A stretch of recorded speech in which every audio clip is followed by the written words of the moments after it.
Jalaluddin Rumi রহমতুল্লাহ আলাইহির নাম নেওয়ার বরকতে কি হয়েছে এ সম্পর্কে আমি বলবো না, এ সম্পর্কে মন্তব্য করতেছেন আব্দুল্লাহ ইবনে মুবারক। আবার আব্দুল্লাহ ইবনে মুবারককে ইনি ইমামে আজম আবু হানিফার, ভলিউম কমাইতে কইছি, ইমামে আজম আবু হানিফার 39 নম্বর ছাত্র। কয় নম্বর ছাত্র মনে রাখেন? 39 নম্বর ছাত্র। ছাত্রটা ছাত্র কেমনে হইল? এই মনোযোগ দিয়ে শুনেন, কথা এসে গেছে না বলে পারবো না। ছাত্র কেমনে হইল? যুবকরা কান খুলে শুন। 17-18 বছর বয়স যখন, তখন উনি ওনার আব্বা মার সঙ্গে বেড়াইতে গেছেন বাগানে। তো বাগানে ওনার অভ্যাস ছিল হারমোনিয়াম বাজানো, যৌবনকালে হারমোনিয়াম বাজাইতে। তো বাগানে একদিন হারমোনিয়ামে টান দিছে। হারমোনিয়াম টান দিলে তো টিং টিং আওয়াজ হয়। আমার খুব কষ্ট হইতেছে, আমি আমার ভাইদের বাবাদের চেহারা দেখতে পারতেছি না। এইটা যে এত কষ্ট লাগতেছে এটা আমি বুঝাইতে পারবো না। আমার খুব মজা লাগে চেহারা দেখতে, কিন্তু চেহারাটা দেখতে পারতেছি না। সবার চেষ্টা করতেছি বারবার চশমা উঁচা নিচা করে যেন চেহারা দেখা যায়। যাই হোক, আপনারা এই এখন দেখতে পারতেছি, ওই যে ওই লাইট পড়ছে তো আমার চোখে, এই জন্য ভালো করে দেখা যায় না। যাই হোক, ঠিক আছে, এদিকে আপনারা এদিকে তাকাই থেকে। তো উনি টান দিতেছেন, এই জন্য কাউকে ঘৃণা করবেন না কোনদিন। এক যুবক হিপ্পি চুল রাখছে, একজন একটু ফুর্তি করে বেড়ায়, আর আমি বলবো তুই ধ্বংস হয়ে গেছিস, তুই জাহান্নামে চলে গেছিস। না, কারে আল্লাহ কখন ডাক দেয় বলা যায় না। ঠিক না বললেও ঠিক, আমি তো ঠিকই বলবো, বেঠিক বলার জন্য আসিনি। ওই যে ওনরা ভিন্ন জগতে বসে রয়েছে, কি জন্য ভিন্ন জগতে বসে আমি বুঝতেছি। মাঝখানে অনেক গ্যাপ। ওনটা কইতেছে আমি পিছনে দেখাইতেছি না, আপনাদেরকে দেখাইছি, সামনে আসে। আচ্ছা, তো টান দিছে, টিং টিং আওয়াজ হবে, কিন্তু না, হঠাৎ করে আওয়াজ বের হয়। কি আওয়াজ? আলাম ইয়ানি লিল্লাযীনা আমানু আন তাখশা কুলুবুহুম লিযিকরিল্লাহ। আগের বক্তার আওয়াজ উঁচু ছিল, এই জন্য আপনাদের তাকবীরের আওয়াজও বড় ছিল না। আমার আওয়াজও মরা, আপনাদের তাকবীরও মরা। তো জোরে বলেন না আল্লাহু আকবার। গ্যাপ দিয়েন না, ওই যে গ্যাপ দিয়ে যারা বসছে, ওই যে যুবকরা উপরে বসে রয়েছে আলাদা জগতে। গ্যাপ দিয়ে বসার দরকার নাই, গায়ে গায়ে মিশে বসে। আমি কোনো কৃপণতা করব না আপনাদের সাথে। আসেন, কাছে চলে আসেন। তো আয়াত আমাদের সামনে তর্জমা করার দরকার। ওনার ভাষা ছিল আরবি। তো ওই যুবক হারমোনিয়ামে টান দিছে, হারমোনিয়ামের থেকে আয়াতের আওয়াজ বের হয়। সাথে সাথে আয়াতের তর্জমা হলো কি, মুমিনদের কি এখনো সময় হয়নি আল্লাহ পাকের স্মরণে তাদের অন্তর বিগলিত হবে, আল্লাহর দরবারে দুই হাত তুইলা রোনাজারি করবে, কান্নাকাটি করবে, বিগত জীবনের জন্য ক্ষমা চেয়ে আমার কাছে চলে আসবে, এ সময় কি তার এখনো হয়নি? এই হলো আয়াতের তর্জমা। যুবক তো আয়াতের তর্জমা জানে, ভাষা তার আরবি। সাথে সাথে হারমোনিয়াম ভেঙে ফেলাইছে। ভেঙে বলে কি, হ্যাঁ আল্লাহ আমার সময় হয়ে গেছে। জোরে বলেন না আল্লাহু আকবার। আমার সময় হয়ে গেছে বুঝলেই বাপ মার সাথে বাড়ি গেছে। বাড়ি গিয়ে বাপরে বলে, আব্বা আমারে কিছু টাকা দেন। এই ওই যে একজন মাঝখান থেকে উঠলো, উঠবেই যদি তো বইছে কেন, আর যেন এই দৃশ্য না দেখি। আব্বা কিছু টাকা দেন। বাপ ছিলেন ধনী, সিন্দুক খুইলা 20,000 দিনার দিছে। কয় টাকা? বর্তমান যুগের কয়েক কোটি টাকা। 20,000 দিনার দিছে। ওই টাকা নিয়ে ছেলে চলে গেছে। অনেকদিন পরে ফিরে আসছে, টাকাও নাই, মাল সামানাও নাই। বাপে জিজ্ঞেস করে, আব্বু ব্যবসা কেমন হইল? কেমন ব্যবসা করলা? ছেলে উত্তর দেয়, কোরআন শরীফের এক আয়াতের তাফসীর করে। আয়াত হলো 22 পারার 17 পৃষ্ঠার প্রথম আয়াত। ইন্নাল্লাযীনা ইয়াতলুনা কিতাবাল্লাহ ওয়া আকামুস সালাহ ওয়া আনফাকু মিম্মা রাযাকনাহুম সিররাও ওয়া আলানিয়াহ ইয়ারজুনা তিজারাতাল লান তাবুর। যে ব্যক্তি আল্লাহর কিতাবের তিলাওয়াত করে, যারা আল্লাহ পাকের কালামের তিলাওয়াত করে আমরা মনে করি এটা এমন কি কাম না। আল্লাহ কি বলেন শুনুন, যারা আল্লাহ পাকের কালামের তিলাওয়াত করে, নামাজ যথাযথভাবে আদায় করে, ওয়ানফাকু মিম্মা রাযাকনাহুম সিররা ওয়া আলানিয়া, আর আমার দেওয়া রিজিক থেকে প্রকাশ্যেও দেয় গোপনেও দেয়, প্রকাশ্যে দেয় অন্যকে উদ্বুদ্ধ করার জন্য, গোপনে দেয়, এক হাত দিয়ে দেয় আর এক হাতে টের পায় না, আল্লাহরে খুশি করার জন্য। এই তিন কাম যারা করে আল্লাহ পাক বলেন ওদের ব্যবসায় কোনো লস নাই। কয় কাম? আল্লাহর কালামের তিলাওয়াত। কে কে কোরআন শরীফ পড়তে পারি হাত উঁচা করে দেখাই। মাশাআল্লাহ, আলহামদুলিল্লাহ। বাকি যাদের হাত ওঠে নাই আল্লাহ তাদেরকেও তিলাওয়াত করবার তৌফিক দান করুন। এ পুরা কোরআন শরীফ পড়ার দরকার নাই। আপনি আলাম তারাত থেকে নাস পর্যন্ত পারেন তাই তেলাওয়াত করেন। আপনি কুল হুয়াল্লাহ শরীফ পারেন শুধু ওইটাই তেলাওয়াত করেন। আপনি শুধু সূরা ফাতিহা পারেন ওইটা বারবার তেলাওয়াত করেন।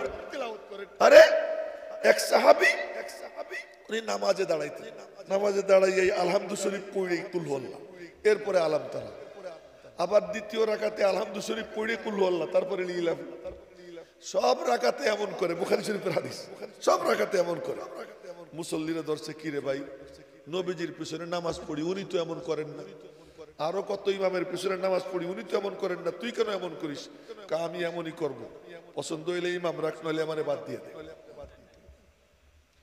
আমি কুল হুয়াল্লাহ ছাড়বো না, আল্লাহ আমি কুল হুয়াল্লাহ ছাড়বো না, ইমামত ছাড়তে রাজি।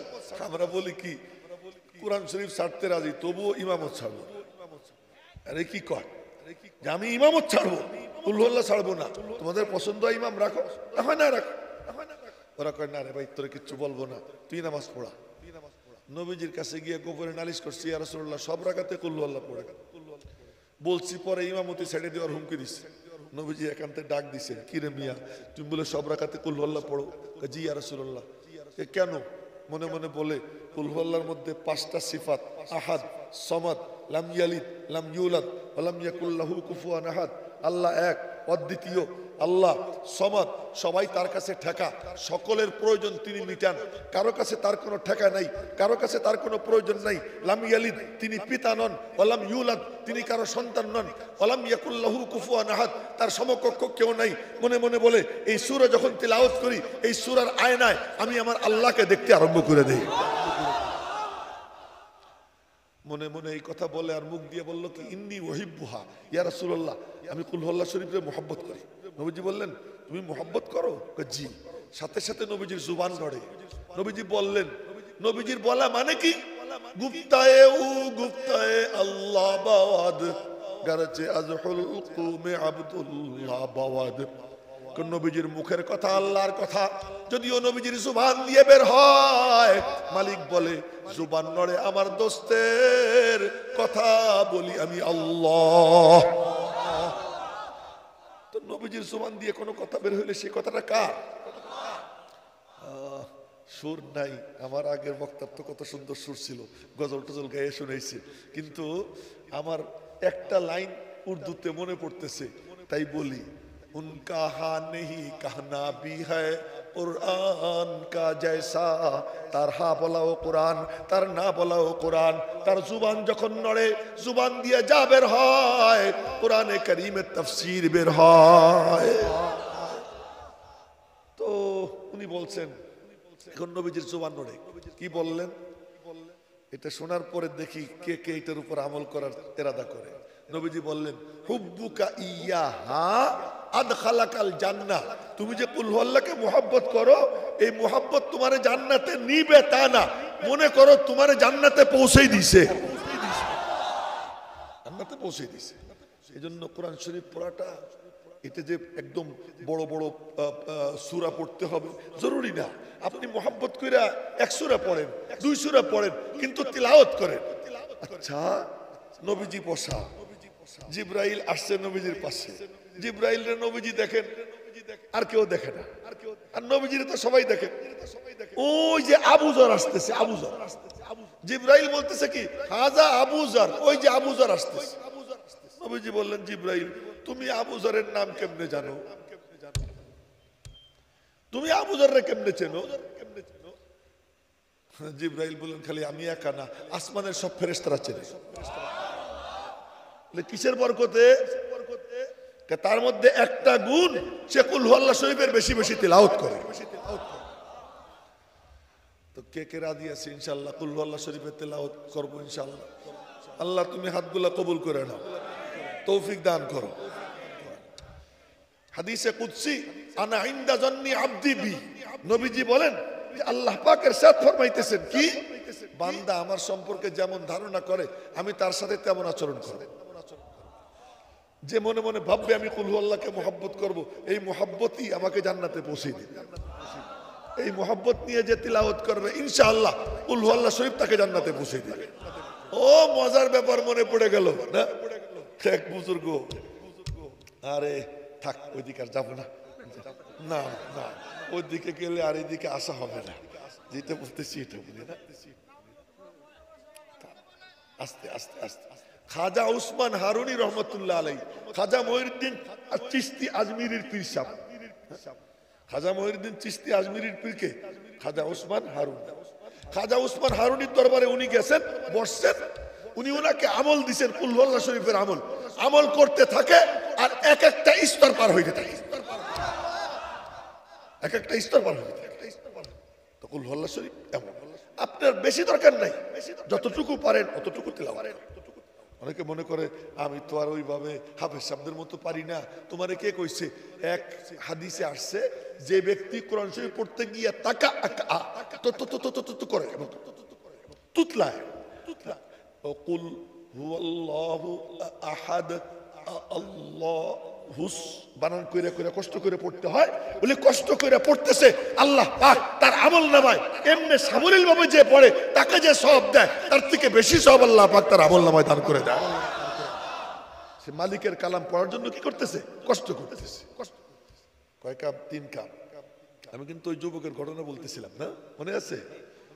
ইন্নাল্লাযীনা ইয়াতলুনা কিতাবাল্লাহ, যারা আল্লাহ পাকের কালামের তিলাওয়াত করে, ওয়া আকামুস সালাহ, নামাজ যথাযথভাবে আদায় করে, নামাজে যখন দাঁড়ায়, এই লক্ষ্য করে, নামাজে যখন দাঁড়ায় মনে করে পুলসিরাতের উপর দাঁড়াইছি, পিছনে মালাকুল মউত, পিছনে মালাকুল মউত দাঁড়াইয়া, ডাইনে জান্নাত বামে জাহান্নাম, সামনে আমার আল্লাহ, বলেন না আল্লাহু আকবার।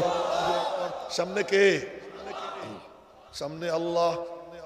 ও খালি মনে পড়ে যেতেছে, लेके जाओ के सजदाए पेशे खुदा, लेके जाओ के सजदाए पेशे खुदा, खुशतरायद आज दो सद मुल्के तुरा। একটা সিজদা যদি মালিকের কদমের কল্পনা করে দেওয়া হয়, ওই এক সিজদার মধ্যে এত মজা, এত মজা, সারা দুনিয়ার রাজত্ব থেকে আল্লাহ পাক এক সিজদার মধ্যে বেশি মজা রেখে দিয়েছেন।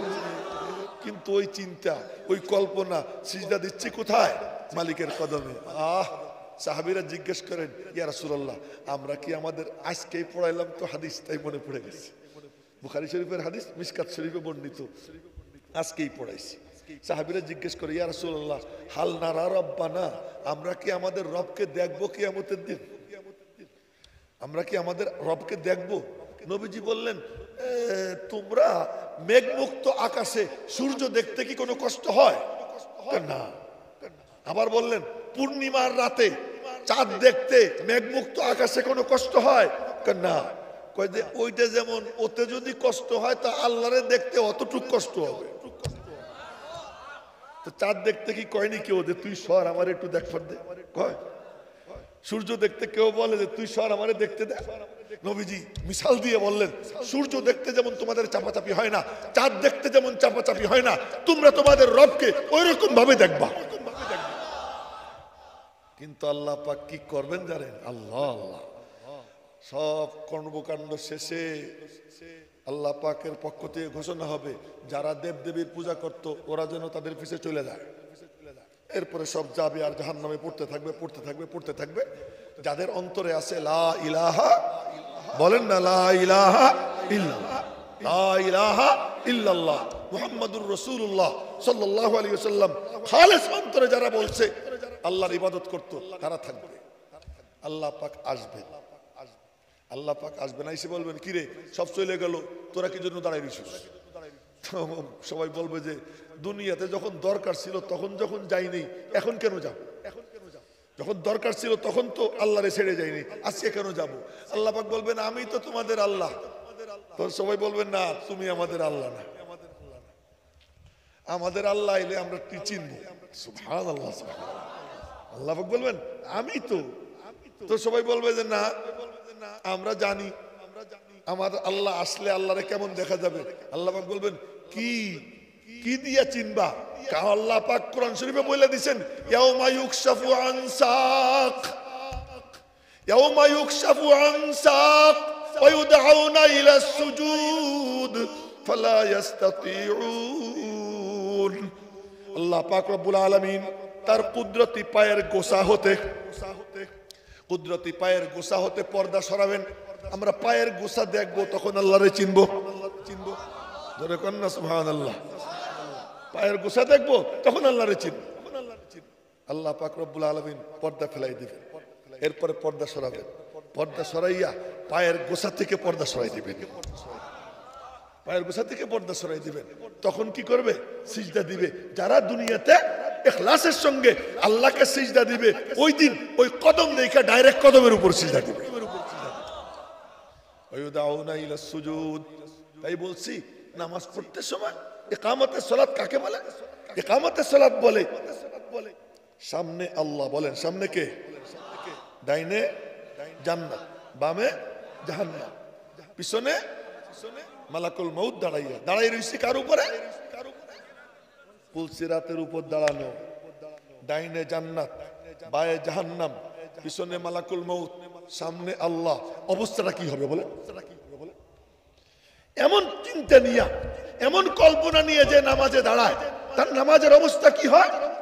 হযরত আলীউল মুর্তজা রাদিয়াল্লাহু তাআলা আনহু, ওনার পায়ের গোসায় তীর ঢুকছে, তীর। তো ওই তীর খুলতে গেলে উনি চিৎকার দেন। নবীজি বললেন তোমরা এখন আলীরে কিচ্ছু বইল না। তো সাহাবীরা আর কিচ্ছু বলে না। নামাজের টাইম হয়েছে, ওখানে মুইছে টুইছে ওযু কইরা নামাজে দাঁড়াইছে। নবীজি বললেন এবার গিয়ে তীর খোলো, এবার গিয়ে তীর খোলো। তো ওই যুগের বিশেষজ্ঞ যারা, তারা গিয়ে পা কাইটা তীর বের কইরা ওখানে মলম টলম লাগাইয়া সব ব্যান্ডেজ করে কমপ্লিট করছে। উনি নামাজ শেষ করছে, নামাজ শেষ করে বলতেছেন আমার তীর গেল কোথায়? জোরে বলেন না আল্লাহু আকবার। এটা কি? ওই রকম জল্পনা কল্পনা নিয়ে যে নামাজ পড়ে, তার নামাজের এই হাল হয়। তো বলতেছিলাম কয় কাম? 3 কাম।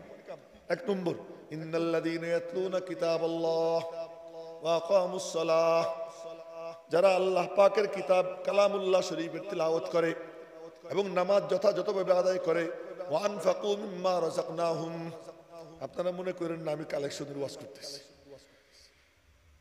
আমি বলতেছি মুমিনের বৈশিষ্ট্য। আল্লাহ বলতেছে ওয়া আনফাকু মিম্মা রাযাকনাহুম, আমার দেওয়া রিজিক হতে ব্যয় করে। দিতে সময় মনে করে না আমি দিচ্ছি, বরং মনে করে আল্লাহ আমার কাছে আমানত রাখছেন, আল্লাহ চাইতেছেন, আল্লাহর হাতে ফেরত দিতেছি। ওয়া আনফাকু মিম্মা রাযাকনাহুম সিররা ওয়া আলানিয়া। এই 3 কাম যে করে, আল্লাহ পাক বলেন ইয়ারজুনা তিজারাতাল লান তাবুর, তারা আশা করতে পারে তাদের ব্যবসায় কোনো লস নাই। জোরে কন্না সুবহানাল্লাহ। ছেলেরা জিজ্ঞেস করে আব্বু, বাপে আব্বু ব্যবসা কেমন হইল? ছেলে উত্তর দেয় আরজু তিজারাতাল লান তাবুর, আব্বু এমন ব্যবসা করছি আমার ব্যবসায় কোনো লস নাই। টাকা পয়সা কিচ্ছু নাই, বলে ব্যবসায় কোনো লস নাই। আমাদের পিতারা হইলে কত জুতা দিয়ে দাঁত ফেলাই দেবে। টাকা পয়সা একটাও নাই, মাল সামানা নাই, তোমার ব্যবসায় কোনো লস নাই। বাপও ছিল ওইরকম, বাপ বুঝে ফেলাইছে ছেলের ব্যবসাটা কি। সাথে সাথে গিয়ে সিন্দুক খুইলা আরো 20,000 দিনার দিচ্ছে, আরো 20,000 দিনার দিচ্ছে। এবার দেখেন মাদ্রাসায় উস্তাদরা যদি সত্যিকার উস্তাদ হয়, সত্যিকার মাদ্রাসা হয়, তো কেমন কেমন সন্তান জন্ম দেয় একটু চাইয়ে দেখেন। এবার আরো 20,000 দিনার নিয়ে গেছে, লম্বা টাইম ঘুইরা টুইরা কয়েক বছর পরে ফিরে আসছে। এবার জানা গেল কোনো কাপড় চোপড় সোনার উপর ব্যবসা না, বরং মক্কা শরীফ, মদিনা শরীফ, কুফা, বসরা, বুখারা, সামারকান্দ, তাসখান, খোরাসান ইত্যাদি ইত্যাদি অঞ্চল ঘুরা ঘুরা বড় বড় আলেমদের সঙ্গে সাক্ষাৎ করে এলমে তাফসির, এলমে হাদিস, এলমে ফিকহ, এলমে উসুলে ফিকহ সমস্ত ইলমকে সিনার মধ্যে ভইরা আনছেন। উস্তাদের সংখ্যা বেশি না, 4000 প্লাস। কয় হাজার প্লাস? 4000। আমি কি কথার থেকে কোন কথায় চলে গেছি দেখছেন, কেমনে কেমনে কথা ছড়ায়। 4000 প্লাস। এই লোক ইমাম আবু হানিফার 39 নম্বর ছাত্র। ছাত্র যদি এমন হয়, উস্তাদটা কেমন? জোরে কর না আল্লাহু আকবার। ছাত্র যদি এমন হয় তো উস্তাদ কেমন? সবাইকে ইমাম বুখারী, ইমাম বুখারী। আরে আব্দুল্লাহ ইবনে মুবারক যখন বাগদাদে গেছেন তো হাদিস পড়াইতে বসছেন, সামনে যে ছাত্র তার মধ্যে মুকাব্বের হলো 4000। মুকাব্বের চেনেন নি আপনারা? মাইক ছাড়া নামাজ হইলে কি বানায়? মুকাব্বের বানায় না? আমার নবীজি যে বিদায় হজ্জে ভাষণ দিছেন তখন কি ছিল? মুকাব্বের ছিল। নবীজি কথা বলছেন, সামনের থেকে কয়জন বলছে, এরপরে আবার কয়জন বলছে, এই করতে করতে 1.25 লক্ষ সাহাবীর মধ্যে 1,24,000 সাহাবীর মধ্যে নবীজির আওয়াজ যাইতো। এই সিস্টেমে আব্দুল্লাহ ইবনে মুবারক উপরে বসে হাদিস পড়াইতেছেন, ওনার আওয়াজ পৌঁছানোর জন্য মুকাব্বের নিয়োগ করা হয়েছে 4000। ছাত্র সংখ্যা কত ছিল? মুকাব্বির যদি 4000 হয়, ছাত্র সংখ্যা কত? পরে জানা গেল ছাত্র সংখ্যা 90,000। ইমাম বুখারী 16 বছরে পড়াইছেন 90,000, আর আব্দুল্লাহ ইবনে মুবারক এক মজলিসে পড়াইছেন 90,000। শাগরেদ যদি এমন হয়, উস্তাদটা কেমন? শাগরেদ যদি এমন হন তো উস্তাদ কেমন? ইমামে আজম আবু হানিফা রহমতুল্লাহ আলাইহি আসলে ছিলেন ইমাম আবু হানিফা। আজম হইলেন কেমনে? একটা মজার কিস্সা আপনাদেরকে শুনি, মনে রাখবেন তো ইনশাআল্লাহ। ইমামে আজম কেমনে হইলেন? উনি তো, ওনার নাম নোমান ইবনে সাবেত না? ওনার মা বলতেন, তুই কিসের মৌলবী? তোর কথার উপর আমার আস্থা নাই। ফতোয়া চাইছেন মা, উনি বলছেন, তো বলার পরে কয় না, তোর কথার উপর আস্থা হইতেছে না, ওই মৌলবী সাহেবরে ডেকে নিয়ে, এক বক্তা ছিল, তখন উনি গিয়ে ওই বক্তারে ডাক দিছেন, আমার মা আপনারে ডাকে। কেন? একটা মাসলা জিজ্ঞেস করবে। আমার কাছে মাসলা জিজ্ঞেস করবে আপনার মা? চুপ, তুই না পারলে আমার কাছে জিজ্ঞেস করিস, তোর মুখ দিয়ে মারে বলিস। মার কাছে ফুলারে আর কি মনে হয় না, কিছু মনে হয় না। তো বাড়ি গেছে, নিয়ে যাওয়ার পরে ভিতর থেকে মা জিজ্ঞেস করতেছে, হুজুর এই মাসলাটার ফতোয়া দেন। আমি তো পারি না। ইমাম হানিফা কানে কানে বলে দিছেন। পরে বলছে, হ্যাঁ হুজুর, এবার আমার আস্থা হইতেছে। ওই নুমান কি কয় না কয়, আমার আস্থা হয় না। নিজের পোলারে কিছু মনে হয় না মার কাছে, না? হযরত মারিয়াম, ওনার ছেলে হযরত ঈসা যে কোলে বসে ভাষণ দেয়, একটু ভলিউম কমাই দাও, কোলে বসে ভাষণ দেয়, তারে পাঠাইছে মক্তবে পড়তে, যাও মক্তবে যাও। মক্তবে গেছে, হুজুর বলতেছে বলো আলিফ। তো উনি কয়, হুজুর আলিফের অর্থ কি? আলিফ কয় না, বলে হুজুর মামা না আলিফ, আলিফের অর্থ কি? কেউ অক্ষরের অর্থ হয়নি, কয়েক অক্ষর মিলে একটা শব্দ হয়, পরে না অর্থ হয়। অর্থ জানেন না, পড়াইতে বসে লজ্জা করেন। পিচ্ছি কইতেছে, কমাও, লজ্জা করেন আপনার, পড়াইতে বসছে। তুমি জানো নি? জানি। কত তো বলো। এত সহজে বলবো না, আগে এসে আপনি আমার জায়গায় বসেন, আমারে আপনার জায়গায় বসেন। এরপরে উস্তাদ গিয়ে ছাত্র বনছে, ওনারে বসাইছে ওই জায়গায়। পরে উনি আলিফের উপরে এক ভাষণ দিচ্ছেন, ভাষণ দিয়ে আল্লাহ পাকের একত্ববাদকে সাবেত করছে। তো মার কাছে কিছু মনে হয় না। এই ইমাম আবু হানিফা না, ইমাম আবু হানিফা, ওনার এক উস্তাদ ছিলেন, উস্তাদের নাম সুলাইমান আমাস। আমি যে নাম নিতেছি না, আর কিচ্ছু লাগবে না আপনাদের, এই নামের বরকতেই কাম হয়ে যাবে। সুলাইমান ইবনে মেহরান আল আমাস। আমাস মানে টেগরা, হুজুররা জানেন আমাস মানে কি? টেগরা। তো ওনার চোখটা একটু টেরা ছিল, তো ওনার নামে কি আমাস লেগে গেছে। ওই যে একজন ঘুমায়, ওরা একটু জাগাই দেন, যারা ঘুমায় এরাই সামনে আসে, পিছনে বলে তো আমি দেখতাম, এই সামনে বসে ঘুমাইতেছে। তো সুলাইমান আমাস, টেগরা সুলাইমান, ইমাম আবু হানিফার উস্তাদ। ওনার বাড়ি হয়েছে চুরি, রাত্রে। তো চুরি হয়েছে, উনি চোর রে চিনে ফেলাইছে। চোর কয়, হুজুর আপনি আমার চিনছেন না? কহা বাবা চিনে ফেলাইছি। আপনি যদি আমার নাম কারো কাছে বলেন তো আমার বড় বিপদ। কি করবো হুজুর, কিচ্ছু করার নেই আমার। অস্ত্র বের করে হুজুরের ধরছে, হুজুর বলেন যদি আমি তোর নাম কারো কাছে বলি তাহলে আমার বউ 3 তালাক।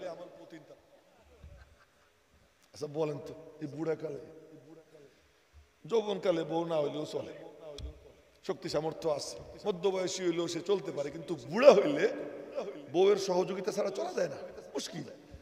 এই বুড়া কালে অস্ত্র ধরে কইছে বলেন যদি আমি তোর নাম কারো কাছে বলি তাহলে আমার বউ 3 তালাক। বলতে হয়েছে অস্ত্রের মুখে। ইমাম আবু হানিফা সকালবেলা খবর পাইয়েই গেছেন, উস্তাদ জি আপনার বাড়ি চুরি হয়েছে। চোররে চিনছেন? চিনছি। কে কে? কেন নাম বলা যাবে না। কেন? আবার এই বলছে, আচ্ছা নাম বলা লাগবে না, নাম ছাড়াই ধরবো। এবার দেখেন কেমন মেধাবী আমাদের ইমাম সাহেব, নাম ছাড়াই ধরবো। নাম ছাড়া কেমনে ধরবা? তা আপনি দেখেন। থানার ওসিরে খবর দিছে, ওই জামানার ওসি, আমাদেরও ওসি, তাদেরও তো কিছু ওসি ছিল, ওসিরে খবর দিছে। ওসিরে খবর দিয়ে বলছে ওসি সাহেব এই এলাকার যত চোর আছে সবগুলো জমা করে। তাহলে বোঝা গেল চোরদের সাথে ওসিদের খায় খাতির সব জামানায় থাকে। এই জামানায় শুধু তা না, ওই জামানায়ও ছিল, এদেরকে ওসিরা চেনে। তো ওসি সাহেব সব চোরদেরকে জমা করছে। ইমাম আবু হানিফা বলছেন ওসি সাহেব আপনি ওখানে বসেন। হুজুর রে বলছে হুজুর আপনি এখানে বসেন। উনি বসছেন। হুজুর আপনি ওই এক একটা চোর আপনার সামনে আসবে আর আমি জিজ্ঞেস করবো, ওসি সাহেব জিজ্ঞেস করবে এ চুরি করছে, আপনি বলবেন না ও চুরি করে নাই, ও চুরি করে নাই। আর চোরটা যখন আসবে তখন আপনি কিচ্ছু বলবেন না। দেখছেন নি বুদ্ধি কারে? যে চুরি করে নাই বলবেন কি না না না ও আমার চোর না, ও আমার চোর না, খালি এই বলবেন। আর যে চোর তখন আপনি কিচ্ছু বলবেন না। একটা একটা করে চোর আসতেছে আসতেছে আর উনি বলেন না হুয়া লাইসা বিসারিকি, ও আমার চোর না, হুয়া লাইসা বিসারিকি, ও আমার চোর না। চোর যখন আইছে তখন উনি মুরাকাবায় বসে গেছে। ইমাম আবু হানিফা বললেন ওসিরে ওরে ধর। এই যে চোর ধরলেন, তখন সুলাইমান আমাস আলেমদের এক মজলিস ডাইকে বললেন হাজা ইমামুন আল আজম, এ আমাদের ইমামে আজম। এই যে ইমামে আজম উপাধি পাইলেন, এই ইমামে আজম আবু হানিফার 39 নম্বর ছাত্র আব্দুল্লাহ ইবনে মুবারক, তিনি বলছেন কি বলছেন, যখন কোন মজলিসে কোন আল্লাহর ওলির নাম নেওয়া হয় ওই মজলিসের মধ্যে বরকত নাজিল হয়। এটা এই কথা কইতে গিয়ে এত কথা কইলাম। কার নাম নিছি? Jalaluddin Rumi. জালালউদ্দিন রুমি কে? আল্লাহ, বড় ডক্টর, বড় ডক্টর। তো ওই জামানা, এখন তো ডক্টরের ডিগ্রি পয়সা দিয়ে পাওয়া যায়, ওই জামানায় কিন্তু তা ছিল না, আসলে ডক্টর হওয়া লাগতো। বড় ডক্টর, সারা এলাকায় খ্যাতি ছড়াই গেছে ডক্টর। তো ওই জামানায় এক বুজুর্গ ছিলেন শামসুদ্দিন তিবরিজি, উনি একদিন বসে বসে কইতেছেন যে আল্লাহ, সিনার মধ্যে যে আমানত তুমি দিছো, রাখার মতো কোনো পাত্র পাইলাম না, কত মুরিদ, কিন্তু এই আমানত রাখার মতো পাত্র পাইলাম না, একটা পাত্র মেরেই দাও। এলহাম হইল রোম নগরে যাও, ওখানে ডক্টর জালালউদ্দিন আছে, ওরে গিয়ে ধর। উনি রোমে গেছেন, গিয়া তালাশ তুলাশ করে ওনার আস্তানা বের করছেন। দেখতেছেন কি, বাপরে বাপ, খুব মনোযোগ দিয়ে কিতাব দেখতেছে। একটা দেখে রাখে, আর একটা দেখে কতক্ষণ রাখে, চোখ বন্ধ করে বসে বসে গবেষণা করে। তো উনি সালাম দিচ্ছেন, আসসালামু আলাইকুম রহমতুল্লাহ। উনি বলছেন ওয়ালাইকুম আসসালাম রহমতুল্লাহ, আবার কিতাব দেখতেছে। তো উনি বললেন ওগুলো কি পড়তেছো তুমি?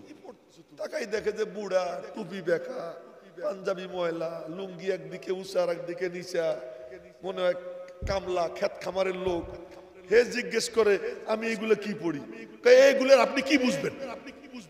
এগুলো আপনি বুঝবেন না, কথা বললে আবার কিতাব দেখতেছে। উনি ওখান থেকে কিতাব কয়েকখান নিয়ে, পাশেই একটা চুলা জ্বলতেছিল, চুলার মধ্যে কিতাব ফেলাইছে। ওখানেই একটু পানি ছিল, পানির মধ্যে কিতাব ফেলাইছে। এটা কি করেন, কি করেন? এই কইতে কইতে আবার বিসমিল্লাহ বলে পানির মধ্যে হাত দিয়ে কিতাব উঠেছেন, আগুনের চুলার মধ্যে হাত দিয়ে কিতাব উঠেছেন। এখন দেখে কি, কিতাবের কোনো পাতা ভেজে নাই, আর আগুনেও কোনো পাতা পড়ে নাই। জোরে কয় না আল্লাহু আকবার। আচ্ছা, তো এখন কয় যে হুজুর, এতক্ষণ তার হুজুর টুজুর করে নেই, এতক্ষণ তো কোনো পাত্তাই দেয় না। হুজুর পানিতে ভিজলো না আগুনে পড়লো না কি ব্যাপার? তুইও বুঝবি না। এর আগে কইছিল যে তুমি এটার কি বুঝবা, উনি কইলেন তুই এটার কি বুঝবি। বইলে হাঁটা দিছে, কিতাবপত্র ফেলাইয়া বুড়ার পিছে দৌড় দিছে। বুড়া কয় তোরই তো নেওয়ার জন্য আমি আইছি, আয়। এই যে নিয়ে গেছে। আর এরপরে যা হবার হয়েছে, এরপরে ওনার মাথায় পাগড়ি বাঁধছে। পাগড়ি বাঁধার পরে এরপরে উনি যখন একদিন বইসা লিখতেছেন, তো লেখেন, কিছুক্ষণ চুপচাপ থাকেন, আবার লিখতে শুরু করেন, আবার লেখা বন্ধ, আবার লেখা শুরু করেন। তো লোকজন জিজ্ঞেস করছে ব্যাপার স্যাপার কি, কতক্ষণ লেখেন, আবার চুপচাপ বসে থাকেন, মুরাকাবা করেন, আবার লেখেন, মুস্তফি শরীফ লেখছেন। বলে এইটা কি করেন? যে আমি তো লেখি না, চোখ বন্ধ করে মুরাকাবা করি, উপরের থেকে ইলহাম হয়, তারপরে আমি লিখি। একদিন নিজেরে কইতেছে, মৌলভী গশতিও আগা নিসিতি তু কুজাও আজ কুজাও কিসিতি ইলমে নবুয়ত গায়রে ইলমে আশিকি মা বাকিতাল বিসে ইবলিসে শাকি। ডক্টর হয়ে গেছো কিন্তু তোমার খবর নাই তুমি কোত্থেকে আসলা, তুমি কে, তোমার পরিচয় কি, কি তোমার জীবনের লক্ষ্য উদ্দেশ্য তোমার জানা নাই। এজন্য লাফালাফি করো না। ডক্টর হইতে পারো, ডাক্তার হইতে পারো, ইঞ্জিনিয়ার হইতে পারো, বড় শিল্পপতি হইতে পারো, কিন্তু তুমি জানো না তুমি কি, তুমি জানো না তোমার জীবনের লক্ষ্য উদ্দেশ্য কি। ডক্টর জালালউদ্দিন রুমি নিজেকে বলতেছেন, তুই তো একটা মূর্খ, তুই কিচ্ছু জানতি না। ইলমে নবুয়ত গায়রে ইলমে আশিকি। আরে মালিকের কালামের ইলম যখন সিনে আসছে তখন বুঝছি যে আমার আসল জিনিস পেয়ে গেছি। এতদিন পর্যন্ত সব ধোঁকাবাজি ছিল, আজ আমি আসল জিনিস পাইছি। ওই আল্লামা জালালউদ্দিন রুমি তার কথা নকল করছি সর্বপ্রথম। মনের মধ্যে যেটা আইছে ওইটা বলা দরকার না, ওইটা বলা কি দরকার। হারচে আজদেল খিজাত বরদেল রিজাত, ফার্সিতে যেটা মনের থেকে আসে ওইটা মনে গিয়া দাগ কাটে। এখানে বসে আমার মনে যে কথা আছে সেই কথাটাই বলবো। এতক্ষণ তো আর বলিনি, এতক্ষণ তো অন্য কথা বলছি। এখানে বসে মনের মধ্যে কি কথা আসলো ভাবলাম, এই লোকগুলা ঘন্টার পর ঘন্টা এখানে বসে রয়েছে কি জন্য? ইয়াহিয়া মাহমুদের চেহারা দেখার জন্য না, তার ভাষণ শোনার জন্য না, শুধু এজন্য আল্লাহর দিন যেন দুনিয়াতে জিন্দা হয়, আল্লাহর কালামের আলো যেন জ্বলে উঠে। এই মানসিকতা নিয়ে এরা বসে রয়েছে। আরে আল্লাহ, এই জন্যই বলি উম্মত হো তো ऐसी हो, নবী হো তো कैसा हो। উম্মত হইলে এমন উম্মত হওয়ার দরকার। এজন্য আমরা যেমন নবীজির জন্য, নবীজির ও আমাদের জন্য কি এর থেকে অনেক বেশি। আমরা সামান্য একটু করব যে আপনার দাঁত ভাঙ্গা দিন, এটাকে চিন্তা করার জন্য আমরা বসে রয়েছি। এখন আপনাদেরকে একটা মজার কথা শুনি। মাদ্রাসা এটা যখনই কায়েম করা হয় তখন কি করা হয়? না না না, ওটা এরকমই থাক, ওইটা আমার কানে লাগলে সমস্যা। মাদ্রাসা যখনই হয় হুজুররা হাত পাতে, হাত পাতলেই কয় কি এই হুজুররা খালি হাত পাতে, হুজুররা ভিক্ষা করে। আমি আপনাদেরকে একটা গল্প শুনি, একটু মনোযোগ দিয়ে শুনি। গল্পটা কি, যে এক হুজুর ছিলেন মওলানা মমলুক আলী রহমতুল্লাহ আলাইহি। মওলানা মমলুক আলীকে বলা হয় উস্তাদুল কুল। ওনার তিনজন ছাত্র, নাম মনে রেখেন, তিনজন ছাত্র। একজন কাসেম নানুতুবি, একজন রশিদ আহমদ গঙ্গুহি, একজন sir Syed. Sir Syed, sir Syed সে গিয়া আলিগড়ে কলেজ করছে। রশিদ আহমদ গঙ্গুহি রহমতুল্লাহ আলাইহি উনি খানকায় বসছেন। কাসেম নানুতুবি ডালিম গাছতলায় এসা একজন উস্তাদ একজন ছাত্র দিয়ে মাদ্রাসা শুরু করছেন। তিনজনে মনোযোগ দিয়ে শুনেন, খুব সংক্ষেপে বলতেছি, ঘটনা অনেক লম্বা। তিনজনে তিন কাম করছে। আলিগড়ে যখন কলেজ করছে এখন আর সেখানে টাকার কোনো অভাব নেই। ইহুদি খ্রিস্টানরা টাকার বস্তা নিয়ে সেখানে হাজির, ধনাঢ্যন বিল্ডিং হইতেছে। এক এক শিক্ষকের বেতন 100, 150, 200 টাকা ওই জামানার। কাসেম নানুতুবি দেওবন্দে ওনার বেতন হলো 6 টাকা। কয় টাকা? 6 টাকার বেতন। ডালিম গাছতলায় মাদ্রাসা কায়েম করছেন, 6 টাকার বেতন। স্যার সৈয়দ চিঠি লেখছে কাসেম ভাই তুমি অত কষ্ট করতেছো কেন, আমার এখানে আসো, তোমারে 300 টাকা বেতন দেব। ওই জামানার কয় টাকা? যে 6 টাকা বেতন পায় তারে বেতনের অফার দিছে কত? 300। আমাদের কোন হুজুর মাফ করে দিয়ে এক মাদ্রাসায় বেতন পাইতেছে 2000, পাশের এক মাদ্রাসায় 5000, পাশের এক মাদ্রাসায় বললো হুজুর আপনারে 6000 টাকা দিব, আসেন। দেখা যায় হুজুর কয়দিন পরে নাই। এমন অনেক ঘটনা ঘটছে। কিন্তু 6 টাকা বেতন পায়, তারে অফার দিয়েছে 300 টাকার। উনি চিঠির অপর পৃষ্ঠে লেখছেন, ভাই স্যার সৈয়দ তোমার প্রস্তাবের জন্য তোমার ধন্যবাদ, আমি যে 6 টাকা পাই আমার মাসে বাসা চালাইতে লাগে 2.5 টাকা, 2.5 টাকায় সংসার চলে যায়। বাকি টাকাগুলো দান করার জন্য সারা মাস ঘুরে ঘুরা 1-2 পয়সা করে আমি দান করি। এত টাকা দিয়ে আমি কি করব? আমার টাকার দরকার নেই, আমার টাকার দরকার নেই। আচ্ছা, এবার ডালিম গাছতলা একজন উস্তাদ একজন ছাত্র দিয়ে মাদ্রাসা শুরু করছে। এখন খালি ছাত্র আসতেই আছে, আস্তে আস্তে আস্তে আস্তে পুরো চত্বর ভরে গেছে, মসজিদ ভরে গেছে। এখন কই যে তো কি করব? রাত্রে মালিকের কাছে দোয়া করে, দিনের বেলায় মানুষের কাছে হাত পাচ্ছে মুসলমানদের কাছে, গরিব মুসলমানদের কাছে। একজন দিছে 3 টাকা, একজন দিছে 6 টাকা, একজন দিছে 12 টাকা, এই করে করে হয়েছে 300 টাকা। লক্ষ্য করেন 300 টাকা হয়েছে। ওই 300 টাকা নিয়ে সিদ্ধান্ত নিছেন আগামীকাল সকালবেলা ভিত্তি রাখবেন। ইতিহাস অনেক লম্বা, আমি সংক্ষেপ করে বলতেছি। আগামীকাল সকালে ভিত্তি রাখবেন। রাতের বেলায় সবাই ঘুমাইছেন, সকালবেলা ফজরের নামাজ পড়তে গেছেন। তৎকালীন মুহতামিম হযরত শাহ রফিউদ্দিন রহমতুল্লাহ আলাইহি বলতেছেন, লাগবে না আপনার, মানে বিল্ডিং এর নকশা আঁকা লাগবে না, নকশা আঁকা হয়ে গেছে। নকশা কে আঁকছে? আমি এখনো দেখিনি, চলেন সবাই মিলে দেখি। নামাজ পড়ে সবাই গিয়ে দেখে লাঠির দাগ পড়ে রয়েছে। লাঠির দাগ কিসের দাগ? আজ রাত্রে দো জাহানের বাদশাহ মদিনা পাক থেকে নিজের লাঠি নিয়ে আসছেন, আমার হাত ধরছেন, আমার ধৈর্য নিয়ে বলছেন, এই যে আমি নকশা আইকে দিয়ে গেলাম, কাসেমকে বলিস এই নকশার উপরে বিল্ডিং বানাইতে। স্যার সৈয়দ মুসলিম আলীগড় বিশ্ববিদ্যালয় করছে, কলেজ করছে, ওখানে ইহুদি খ্রিস্টানরা টাকার বস্তা নিয়ে হাজির। রব্বুল আলামিন বলেন, যে শহীদিনের কাজ করবে আমার দোস্তরে আমি তার পাশে নিয়ে হাজির করে দেব। তো দেওবন্দে আসছেন নবীজি, আর আলীগড়ে গেছে কারা? ইহুদি খ্রিস্টান। এই হলো বেশকম মাদ্রাসার মধ্যে। এখানে কি হাত পাতা হয়? হাত পাতা আল্লাহর সুন্নত, বলেন না আল্লাহু আকবার। হাত পাতা কার সুন্নত? আল্লাহর সুন্নত। আল্লাহ পাক বলতেছেন, মান জাল্লাযী ইউকরিদুল্লাহ কারদান হাসানা। আপনারা মনে করেন না আমি আপনাদের কাছে কালেকশন করব, ভুল বুঝেন না। মান জাল্লাযী ইউকরিদুল্লাহ কারদান হাসানা, কে আসো আমি আল্লাহরে করজে হাসানা দিবা। আল্লাহ তোমার করজের কি দরকার? করজ চাই কে? কথা কয় না, কে চায়? হ্যাঁ, আজীব ব্যাপার। বাপে পাঠাইছে পুলারে 10 লাখ টাকা খরচ করে আমেরিকা। পুলায় মাসে বেতন পায় কত? 2 লাখ। কথার কথা 2 লাখ এখন কোনো ব্যাপার না, 2 লাখ। এখন ছেলে ওখানে বোঝ করে, ফুর্তি করে। বাপে বলছে, আব্বু তুমি আমারে মাসে মাসে বেশি না, মাত্র 10,000 টাকা দিও। 10,000 টাকা করে বাপে দিছে। তা ছেলে দিছে, বাপ ওই টাকাগুলো জমা করছে। কি করছে না করছে এখন বলবো না। পুলার চুক্তি ছিল 10 বছর, 10 বছরের চুক্তি শেষ করে তারপরে সে আসছে। আইসে বন্ধু বান্ধব নিয়ে, আজকে কুয়াকাটা, কালকে কক্সবাজার, পরশুদিন অমকখানে তমকখানে ঘুরে টুইরা টাকা পয়সা শেষ। এখন দেখে বন্ধু বান্ধব নাই। এখন ঘরে বসে বসে আঙ্গুল কাটে, বাপে বসে বসে তামাশা দেখে।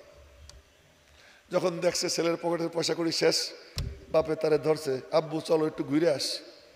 সাথে নিয়ে কোথায় গেছে? ফুলপুর বাজারে গিয়ে কয় যে এই দোকানটা দেখো তো কেমন, ওই দোকানটা দেখো তো কেমন। 2-3টা দোকান দেখাইয়া এবার বলে, কি বাজার, আমি জানতাম তুমি পয়সা করি সব উড়াইয়া পরে তুমি কি করবা? পথের ফকির হবা। ওই যে তোমার থেকে চাইয়া 10,000 করে নিছি, আমি খাই নেই বাজার, এই দোকানগুলো তোমার নামে আমি রেখে দিছি। আল্লাহ পাক বলেন, মান জাল্লাযী ইউকরিদুল্লাহ কারদান হাসানা, আমার একটু করজে হাসানা দে বান্দা। আল্লাহ কি করবা? দেখবি কি করব। যখন হাসরের ময়দানে যাবা, আল্লাহ পাক বলবেন, এ বান্দা ওই যে তুই আমারে দিছিলি না 5,000, ওই যে দিছিলি না 500, ওই যে দিছিলি 10,000, ওই যে দিলি 1 বস্তা চাউল, ওই যে দিলি 3 বান্ডিল টিন, ওই যে 1 বান্ডিল টিন, এই দিছিস মাদ্রাসা কর্তৃপক্ষের হাতে পড়ার আগে আমি আল্লাহ আমার কুদরতি হাতে কবুল করছি।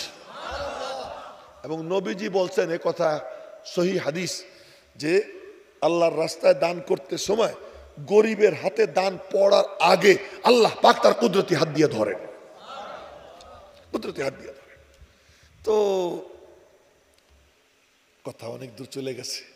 কি বলতে চাইতেছিলাম যে আল্লাহ পাকও কি চান, খরচ চান। নবীজি ইচ্ছা করলে রব্বুল আলামিনের কাছ থেকে স্বর্ণের খনি দেওয়া হয়েছে, নাও উহুদ পাহাড় 8.5 মাইল লম্বা, নাও স্বর্ণ বানাই দিব। নবীজি বলেন না, নিব না। তো কি চাও? আমি ওদের থেকেই 2-1 পয়সা করে নিয়ে নিয়ে চলব, দিনের কাজ চালাম। এবং সাহাবীদেরকে নবীজি বেলালকে বলছেন চাদর পাচ্ছে, বলছেন দাও। বলে কি হবে? এই দানের দ্বারা আল্লাহ পাক তোমার জাহান্নামের আগুন নিবেই দিবে। এজন্য মাদ্রাসাগুলো করা হয়েছে কি জন্য জানেন? মাদ্রাসা হলো মুসলমানদের দ্বীন ঈমান হেফাজতের কেন্দ্র। শুধু তাই না, মুসলমানদেরকে জাহান্নাম থেকে বাঁচাইয়া জান্নাতে নেওয়ারও কি এটা কেন্দ্র। এটি হলো মাদ্রাসা। এই মাদ্রাসার প্রতিষ্ঠাতা স্বয়ং আল্লাহ। আর কথা বলবো না, কথা শেষ। মাদ্রাসার প্রতিষ্ঠাতা স্বয়ং আল্লাহ, হেড অফিস আরশে মুআল্লা, জিম্মাদার স্বয়ং আল্লাহ। এর পাঠ্যসূচির নাম কালামুল্লাহ। এর প্রধান শিক্ষক আজও মুহাম্মদুর রাসূলুল্লাহ সাল্লাল্লাহু আলাইহি ওয়াসাল্লাম। এর লক্ষ্য উদ্দেশ্য হলো তাআল্লুক মা আল্লাহ, আল্লাহর সাথে সম্পর্ক কায়েম করা। তো এখানে যে মাদ্রাসা শুনলাম, আলহামদুলিল্লাহ অত্যন্ত আমানতদারির সাথে এই মাদ্রাসার কার্যক্রম পরিচালিত হচ্ছে শুনে আমি খুব খুশি হইলাম। এবং আমাকে বলছে যে আমার আসল কাম হলো দোয়া করা, বয়ান করা আমার আসল কাম না।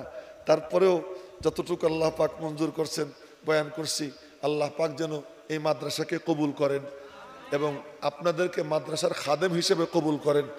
এবং এই মাদ্রাসার যারা সহযোগী তাদের সকলকে আল্লাহ তাআলা দুনিয়া ও আখিরাতে জাযায়ে খায়ের দান করেন। এবং এই মাদ্রাসাকে কেন্দ্র করে অত্র অঞ্চলের প্রতি ঘরে ঘরে আল্লাহ পাক যেন কোরআনে কারিমের নূর পৌঁছাইয়া দেন। আল্লাহ পাক আমাদের সকলকে যে কয়দিন দুনিয়াতে আসি সুস্থতার সাথে নেক হায়াত দান করেন। আর যখন যাবার সময় হবে আল্লাহ পাক ঈমান আর মাগফিরাতের সাথে যেন আমাদের মৌত নসিব করেন। আমিন।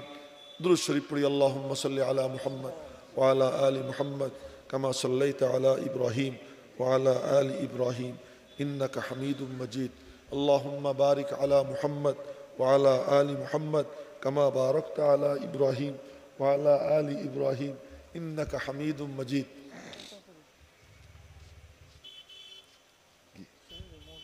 আচ্ছা আচ্ছা, তাই না? মহিলারা অনেক টাকা পাঠাইছে, কই দেখি। মাশাআল্লাহ। এই দেখেন আপনারা কি দিচ্ছেন, মহিলারা কসকসা 1000 টাকার নোট, 500 টাকার নোট, মাশাআল্লাহ অনেক 500 টাকার নোট, 100 টাকার নোট এগুলো পাঠাইছেন। আপনারা একটু প্রতিযোগিতা করে তাদের সঙ্গে দেবার পারেন না? হ্যাঁ, মহিলারা যেমন পাঠাইছে। হ্যাঁ, আছে কারো পকেটে 1000 টাকার নোট? আছে? কথা কয় না। আছে কারো পকেটে 1000 টাকার নোট? যে কোনো আল্লাহর বান্দা দেন, খুশি হয়ে দাও। ওই তো ওই যে একজন 1000 টাকার নোট আছে পকেটে, আসো বাবা দিয়ে যাও। মাশাআল্লাহ। যার পকেটে আছে নিয়ে আসেন, দিয়ে যান 1000 টাকার নোট। হ্যাঁ, 500 টাকার নোটও যার কাছে আছে নিয়ে আসেন, নিয়ে আসেন, নিয়ে আসেন। আপনার খুব ভক্ত, আগেও 2000 টাকা দিচ্ছে। মাশাআল্লাহ, আল্লাহ তাআলা একজন মুহিব্বিন।